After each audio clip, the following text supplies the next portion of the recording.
Here we are at the the world premiere of the movie Frankenstein, Day of the Beast. And I have the director, one of the executive producers, the screenwriter, Ricardo Islas. Did I miss any titles? Probably a bunch of them. There's no way around. When you're making an independent movie, you have to wear all the hats. So. Excellent.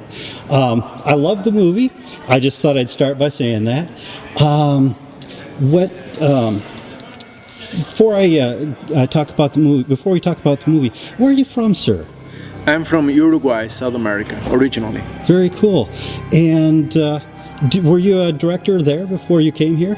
Yeah, I started making movies for TV in 1985. And after working with a TV station for about 3 movies, I started making them independently with actors and friends, pretty much what I'm doing here. And then I moved here in 95 because of a movie that I made there that was included in the Chicago Latino Film Festival. Very cool. So that meant an invitation for me to come here. And that's what I did. And then I came another 2 times. And the last time I decided to move in and start here, continuing what I was doing in South America before. Well, excellent. I'm glad you came. How many films have you made? In South America it was about 10, and here we did 2 miniseries, and then I think another 6 or 7 movies. Very cool. So, 19, was this your 20th? I don't know, you check the filmography, I don't remember really. Maybe this is, I should go and count. Okay, well, I'm not sure really. I'll put a link to your IMDb on the with the article and interview. Let's see. What I noticed certain influences on your film as I was watching it. I loved the gritty feel of it and the old style horror. Who influenced you? What were your influences in your filmmaking? Well, as a kid, the Hammer movies, for sure, because see, my father used to talk to me about the Universal monsters that because of a generational thing, I didn't get to see until I was an adult. So throughout my childhood, I fantasized about those monsters, but the ones that I did get to see when I was, I don't know, 9, 10, were the Hammer ones. Uh-huh. And I thought they were the Universal ones. I wasn't sure. So I got to see those Hammer movies. Those were a big influence. At that time, there was no internet, of course, or anything like that. Right. I didn't really know the names of the people I admired. I just knew, maybe I knew some of the actors. I knew Christopher Lee, I knew Peter Cushing, but I didn't know Terence Fisher, who lately, when I found out who he was, or Fred Francis, another Hammer director, I understood that they were an influence to me. Back then, it was just I loved the movies. And then later on, yes, John Carpenter, of course, Hitchcock. And everybody learned from Hitchcock. So, right. To say that I like Brian De Palma is like saying I like Hitchcock. To say I like Carpenter to some extent, also I like Hitchcock. And then outside horror, I like Scorsese. I like Kubrick a lot. Mm-hmm. And of course, I love William Friedkin. I think he's great. Even when he's not really a horror director, except for The Exorcist. Sure. So where was this filmed? It was all filmed in Chicago and some surrounding suburbs.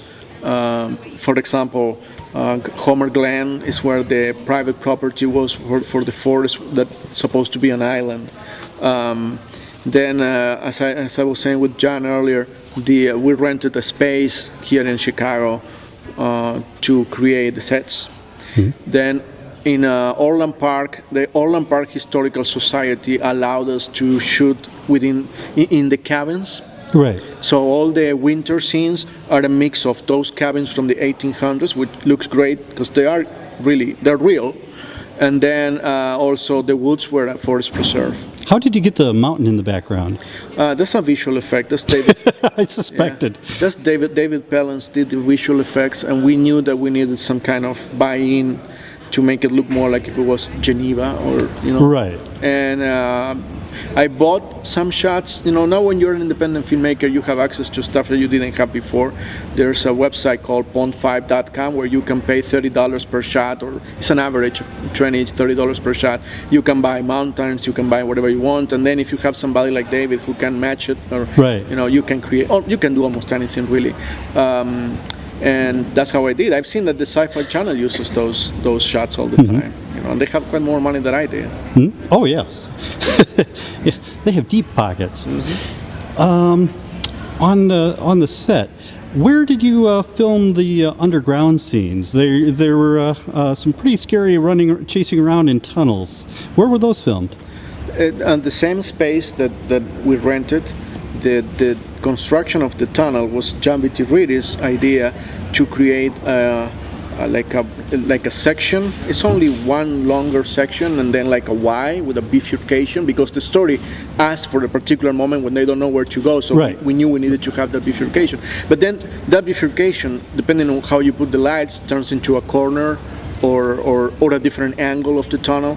It was really very small. I don't know how many feet, John. Maybe 20 feet. Maybe 20. Tunnels. Maybe. Each section was 3 foot by 6 foot. Yeah, you hear the measurements. It's, 20 feet. It was very small. It looks bigger, but 20 feet and 3 by 6. Very cool. One of my favorite scenes that just reminded me of the horror film when I was a kid was the scene with the hand, the disembodied hand. I never imagined Frankenstein as being more like the Dungeons and Dragons troll that can crawl back, its pieces can crawl back and reassemble itself. Where did you come up with that? What inspired that? well, I don't know. That is an innovation, I guess, for the story. Although there's a very good miniseries that American television did in the 70s called Frankenstein: The Real Story, with Michael Sarrazin playing the monster. They have a scene before they make the monster. They make a hand, and when Right. they examine the hand grabs one of the scientists. So it's not really completely original to us. However, the breaking the monster in pieces and having each piece chase you, I thought it was kind of an unusual idea for Frankenstein, so I didn't shy away from including it. Oh, very cool. Here's a weird question for you. I'm used to it. If I could think of a question that would get the most amazing response of just something so interesting out of the film that you haven't told anybody else about, what would be a really interesting little anecdote to end our interview with? There are so many. Pick one that's fun. The Yeah. boat. That sounds interesting. From your reaction, I want to hear about the boat. Well, we didn't have a boat, and so but the boat was essential. It's the way in and the way out Right. of hell. So we learned about a guy who supposedly was an expert on building boats. But I think John had a phone conversation with him. I don't know if you Yeah. actually got to meet him. Yeah, I went there and meet him. Yeah.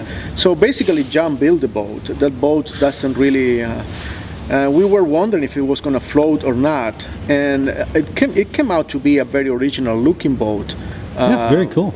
When the doctor jumped into the boat at the end, it tilted over and he went in.